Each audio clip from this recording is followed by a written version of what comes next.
Hello everyone, welcome to Black Mirror horror. कैसे हैं आप सब? आई होप आप सब ठीक होंगे। आज मैं आप सभी के लिए एक नई कहानी लेकर आई हूँ और उम्मीद करती हूँ कि आपको ये डरावनी कहानी पसंद आएगी।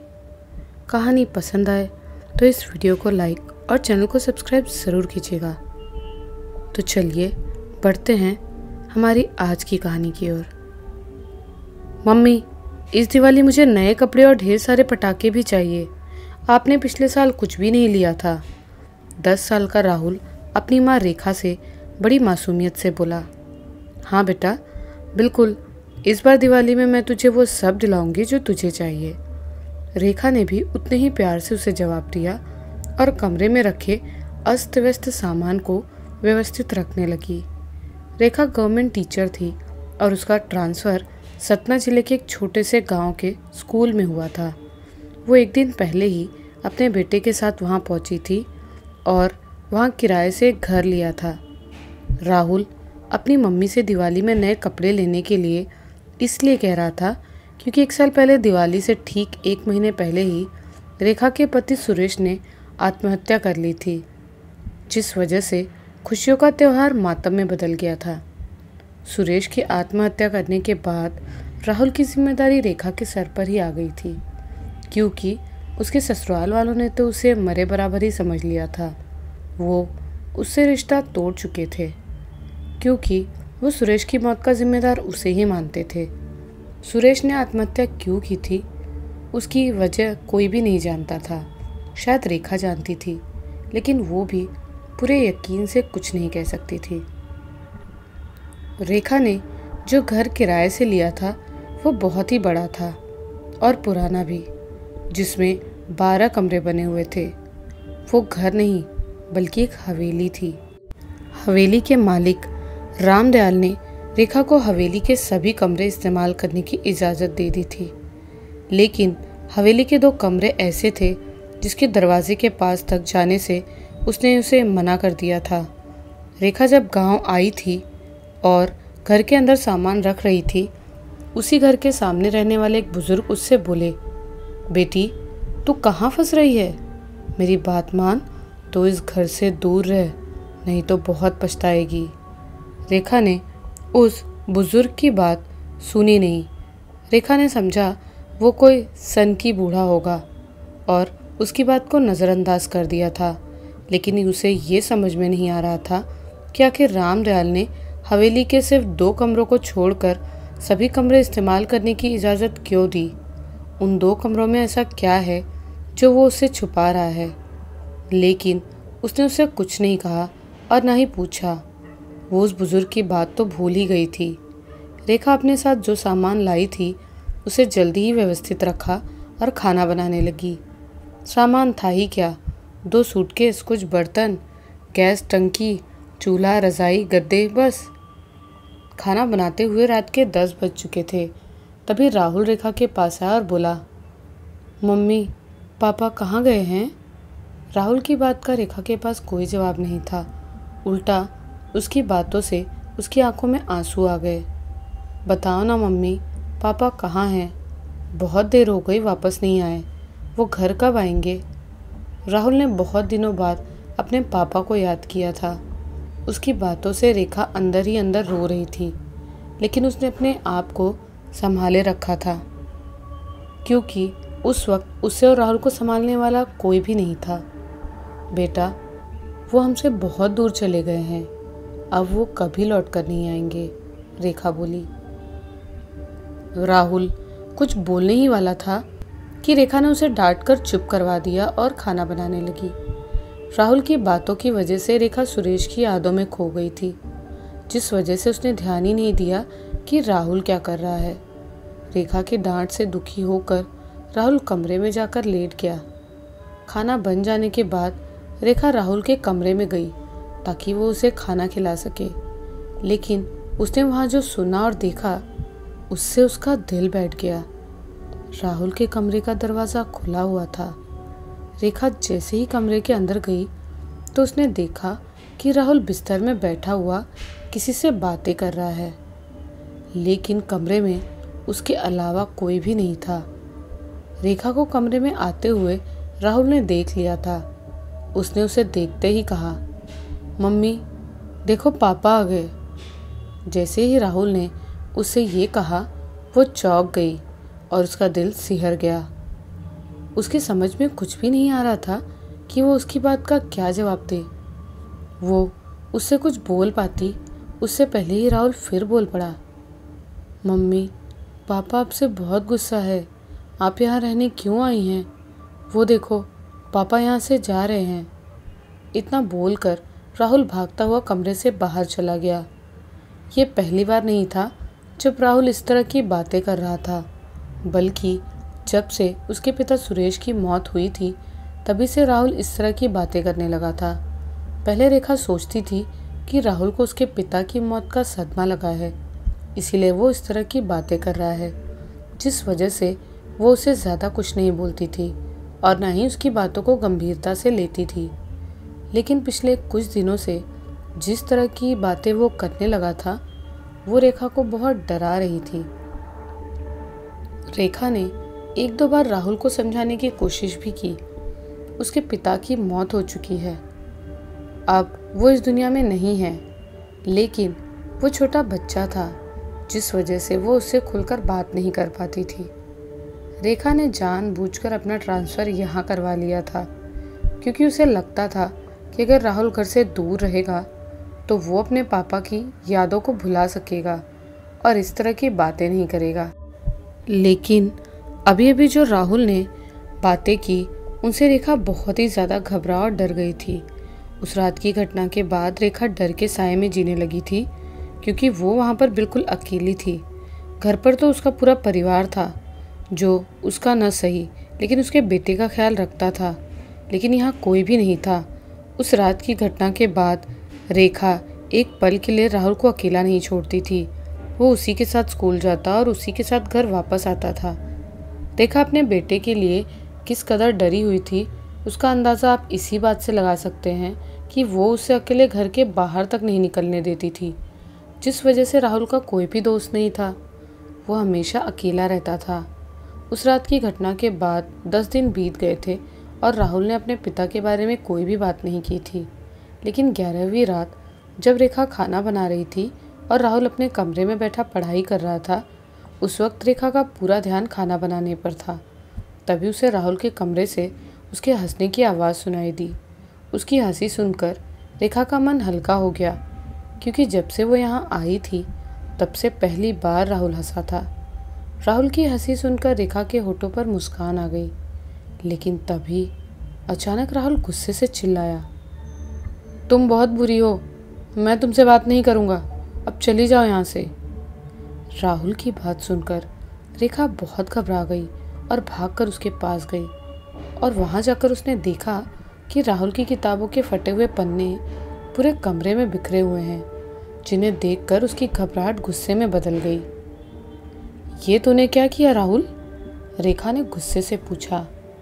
मैंने कुछ नहीं किया, ये सब उसने किया है, राहुल बोला। उसने किसने? यहाँ तेरे अलावा और कौन है जो तेरी किताबें फाड़ेगा? तू अपनी शरारत छुपाने के लिए झूठ मत बोल, रेखा गुस्से में बोली। मैं झूठ नहीं बोल रहा मम्मी, मेरी किताबें नंदिनी ने फाड़ी है। हम दोनों साथ में पढ़ाई कर रहे थे, तभी वो मुझसे अपने साथ चलने को बोली।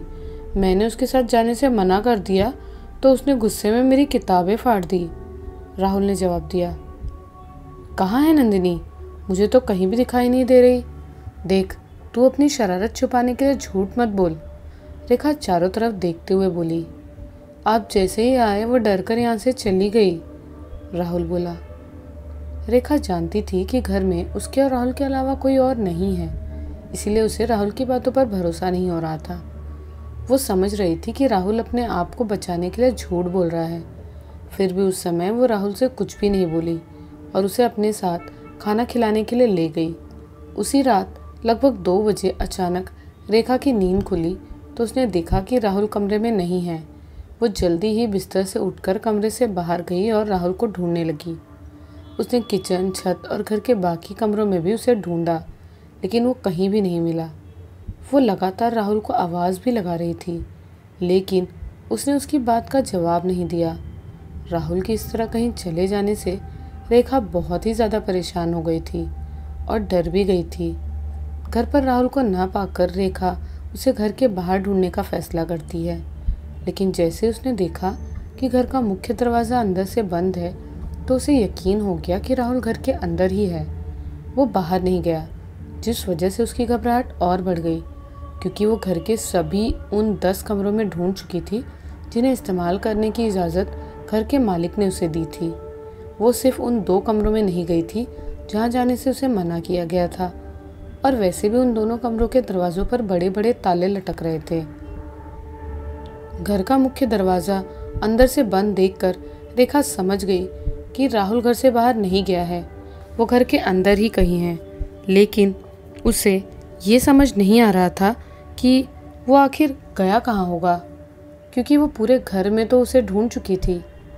फिर भी एक बार और उसने अच्छे से पूरे घर में राहुल को ढूंढने का फैसला किया। तभी उसे राहुल की आवाज़ आई। राहुल की आवाज़ सुनकर वो एकदम चौंक गई और ध्यान से सुनने लगी कि वो आवाज़ कहाँ से आ रही है। तभी उसे फिर से आवाज़ आई। दोबारा राहुल की आवाज़ सुनकर रेखा ने अंदाज़ा लगा लिया कि राहुल की आवाज़ कहाँ से आ रही है, और वो उस आवाज़ की तरफ बढ़ने लगी।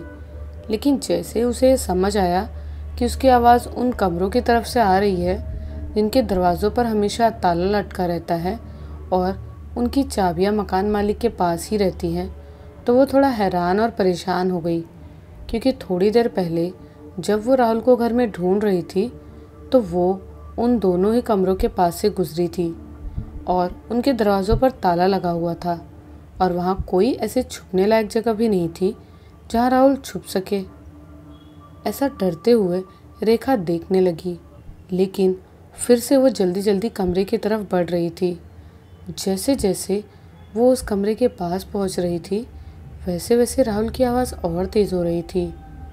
सिर्फ इतना ही नहीं, रेखा को राहुल की आवाज़ के साथ एक छोटी बच्ची की आवाज़ भी सुनाई देने लगी। वो दोनों आपस में बातें कर रहे थे। रेखा साफ साफ नहीं सुन पा रही थी कि वो दोनों क्या बातें कर रहे हैं, लेकिन वो इतना समझ पा रही थी कि शायद वो दोनों किसी बात पर बहस कर रहे हैं। राहुल और उस बच्ची की बातों को ध्यान से सुनने की कोशिश करते हुए रेखा उस कमरे की तरफ बढ़ रही थी। तभी अचानक उसने कुछ ऐसा सुना जिससे उसके कदम रुक गए और वो थर-थर कांपने लगी।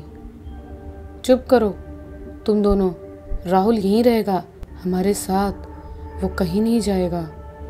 ये शब्द एक औरत के थे जो बहुत ही तेज़ और तीखे थे, जैसे उस औरत ने रेखा के कान के पास ही चिल्लाया हो। हिम्मत करके रेखा जल्दी जल्दी कदम बढ़ाकर उस कमरे की तरफ जाने लगी, लेकिन उसे अपने कदमों की आहट के साथ साथ किसी और के कदमों की आहट भी महसूस हो रही थी। लेकिन वो उस वक्त सिर्फ राहुल के बारे में सोच रही थी, जिस वजह से उसने उस आहट पर ध्यान नहीं दिया। रेखा अब वहाँ तक पहुँच चुकी थी जहाँ उसे राहुल के होने का शक था, और वो उन्हीं 2 में से एक कमरा था जिनके दरवाज़ों पर ताला हमेशा लगा रहता था, जो कि थोड़ी देर पहले तक लगा हुआ था और अब वो टूटा हुआ नीचे पड़ा है। वो उस टूटे हुए ताले के बारे में कुछ सोच पाती कि वो किसने, कब और कैसे तोड़ा, उससे पहले उसने राहुल की आवाज़ सुनी। मैं यहाँ तभी रहूँगा जब मेरे मम्मी पापा भी यहीं रहेंगे, मैं उनसे दूर नहीं रह सकता।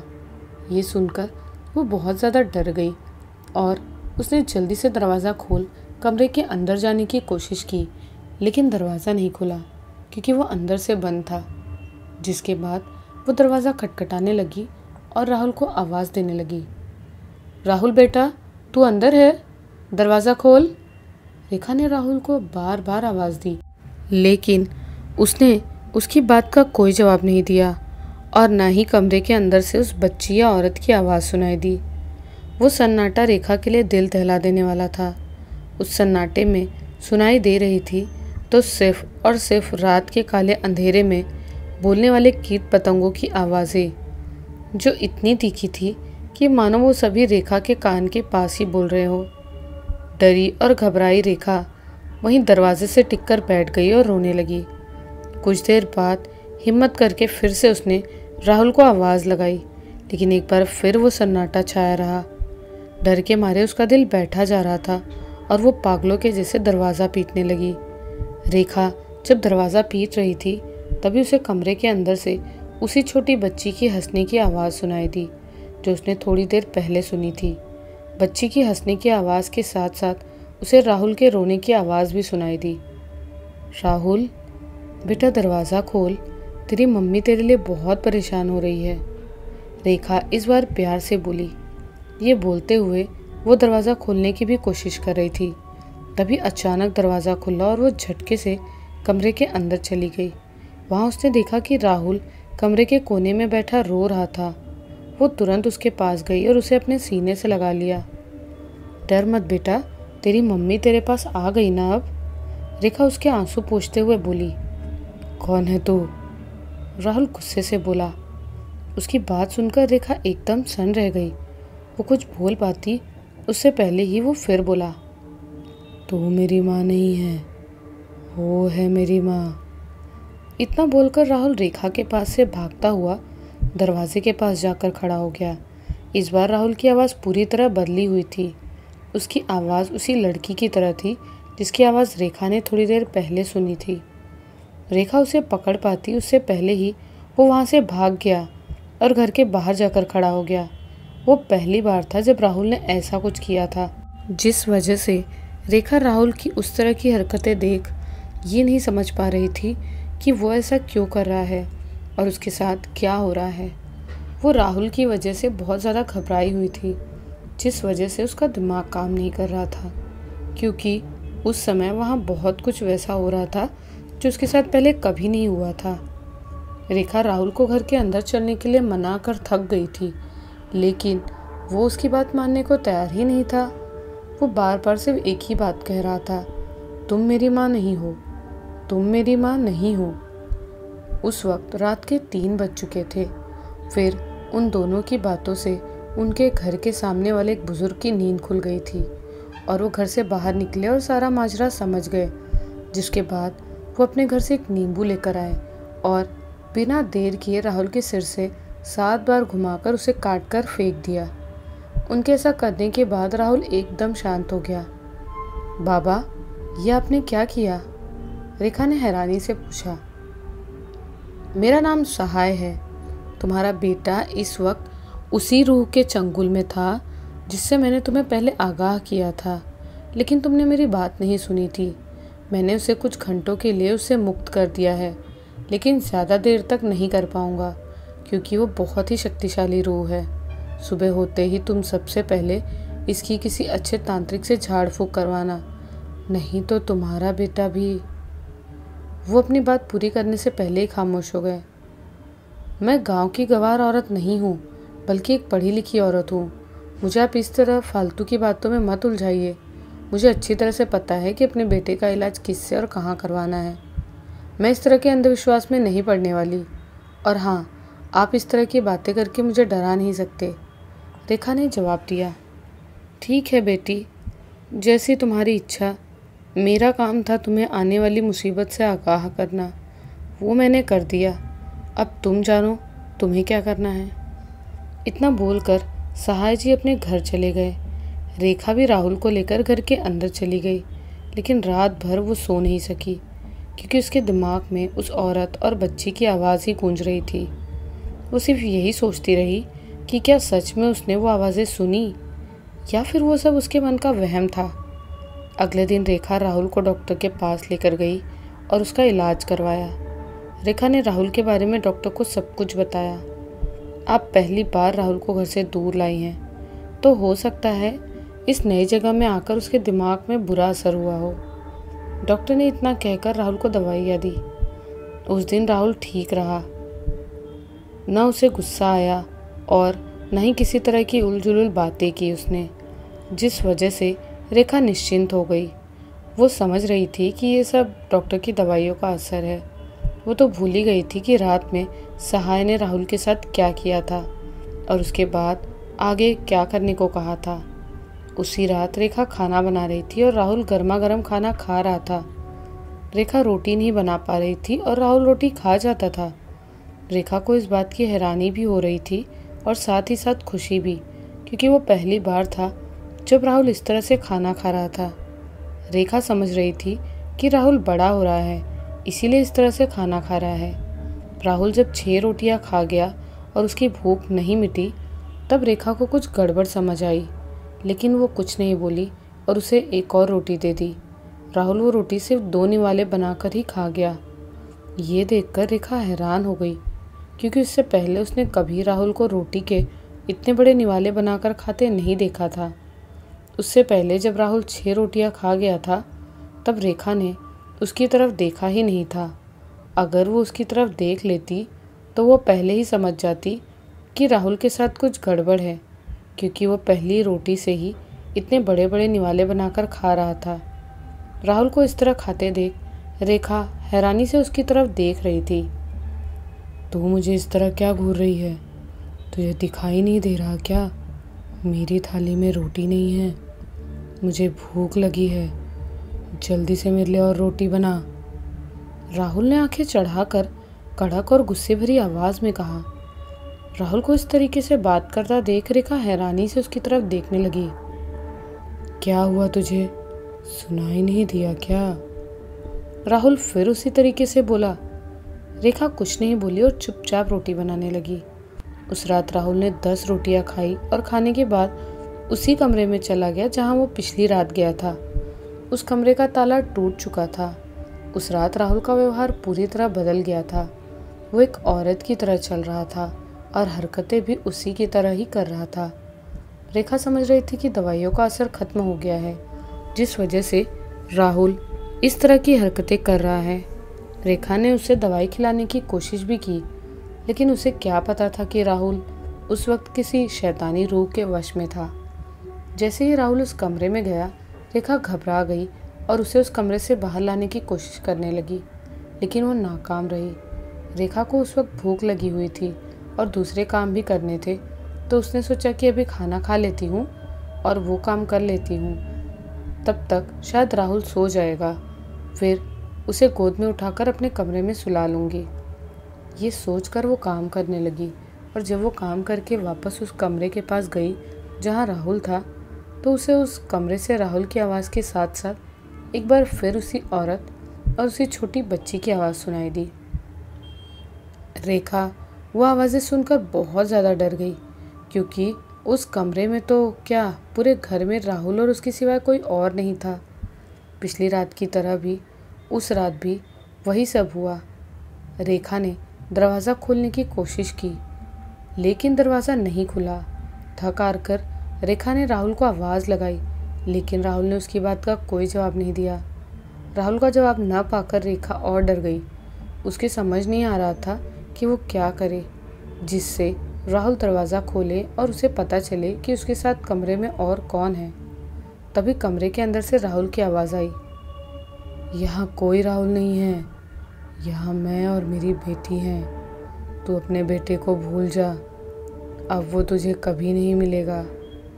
वो आवाज़ बहुत ही भयानक थी, जिसे सुनकर रेखा के कदमों के तले से ज़मीन खिसक गई। उसकी आंखों के सामने अंधेरा छाने लगा। उसके दिमाग ने काम करना बंद कर दिया था। वो अपनी पूरी ताकत लगाकर दरवाज़ा खोलने की कोशिश करने लगी, लेकिन वो दरवाज़ा खोलने में नाकाम रही। रेखा जब दरवाज़ा खोलने की कोशिश कर रही थी, तब उसे कमरे के अंदर से सिर्फ हंसी की आवाज़ सुनाई दे रही थी। कभी राहुल की हंसी, तो कभी एक लड़की की, तो कभी एक औरत की। रेखा थक कर वहीं दरवाजे से सिर टिकाकर बैठ गई।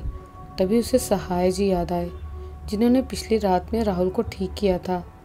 बिना देर किए वो उनके घर पहुंच गई और उनसे वो सब कुछ बताया जो उसके घर में हो रहा था। रेखा की पूरी बात सुनने के बाद सहाय जी बिना देर किए उसके साथ उसके घर जा पहुँचे।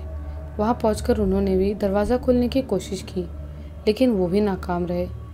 जिसके बाद उन्होंने अपनी शर्ट की जेब से एक नींबू निकाला और मंत्र पढ़कर उसे काटकर फेंक दिया।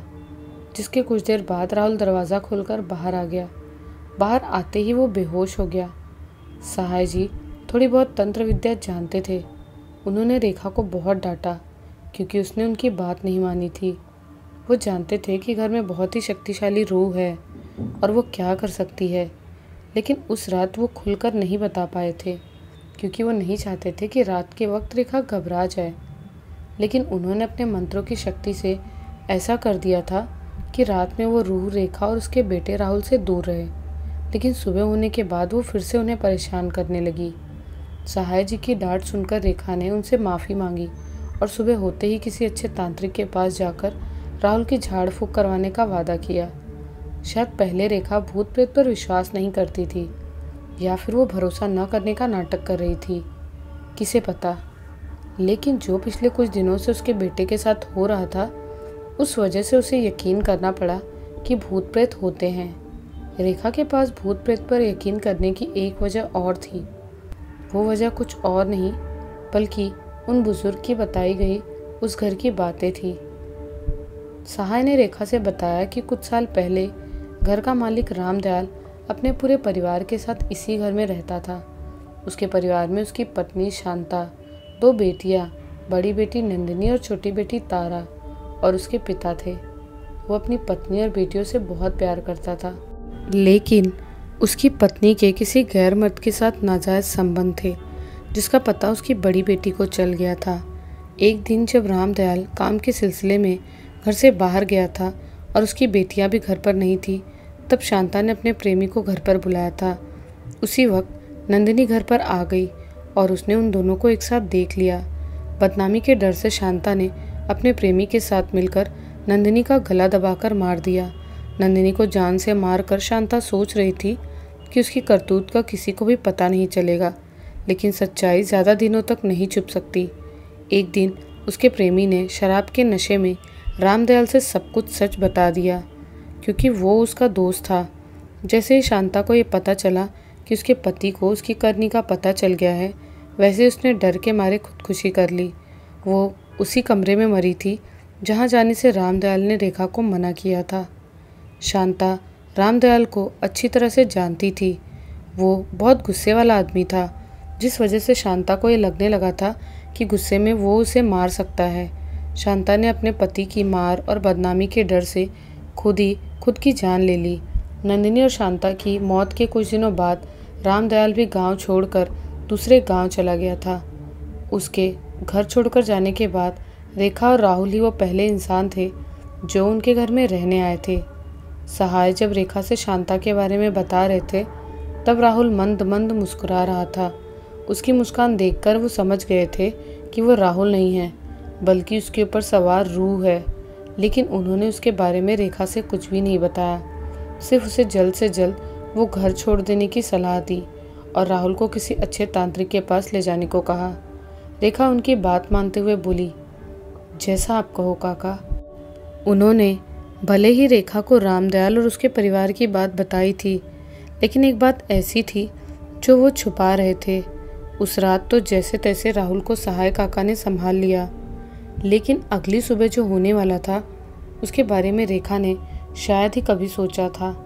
रेखा उस गांव में नई थी, जिस वजह से वो किसी को भी नहीं जानती थी, लेकिन पिछली 2 रातों की घटनाओं की वजह से वो सहाय काका को जानने लगी थी। रेखा के कहने पर वो तांत्रिक को लेने दूसरे गांव गए हुए थे। उस दिन रेखा स्कूल नहीं गई थी, बल्कि वो कमरे में राहुल के पास बैठी रही। उस दिन राहुल बहुत ही कमज़ोर लग रहा था। वो बिस्तर से उठा भी नहीं था। पिछली 2 रातों से जो कुछ भी हुआ था उसकी वजह से रेखा सो नहीं पाई थी, और उस दिन भी जागते हुए उसे सुबह से दोपहर हो गई थी। तभी रेखा को ऐसा लगा जैसे कमरे के अंदर कोई आया है। उसने मुड़कर देखा तो वो कोई और नहीं बल्कि उसका पति सुरेश था।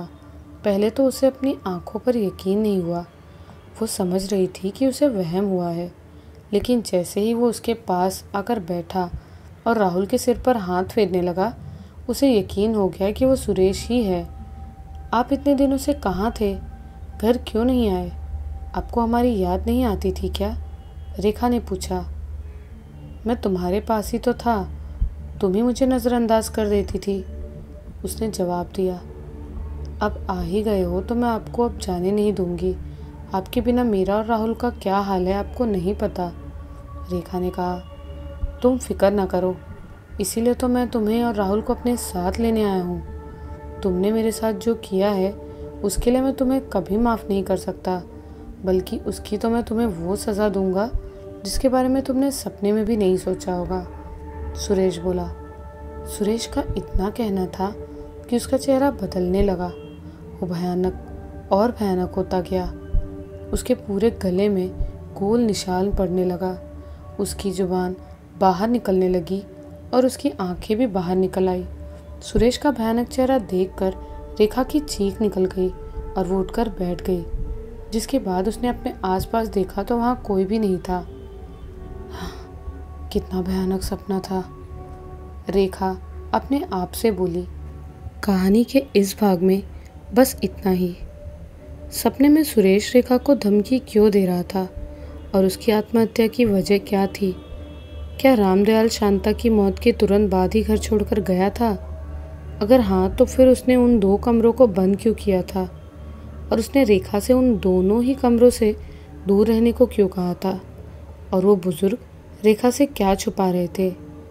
इन सभी सवालों के जवाब आपको मिलेंगे इस कहानी के दूसरे भाग में। आपको यहाँ तक कहानी कैसी लगी हमें कमेंट्स में ज़रूर बताइएगा। मिलती हूँ बहुत जल्द इस कहानी के अगले भाग के साथ। तब तक के लिए बाय एंड टेक केयर।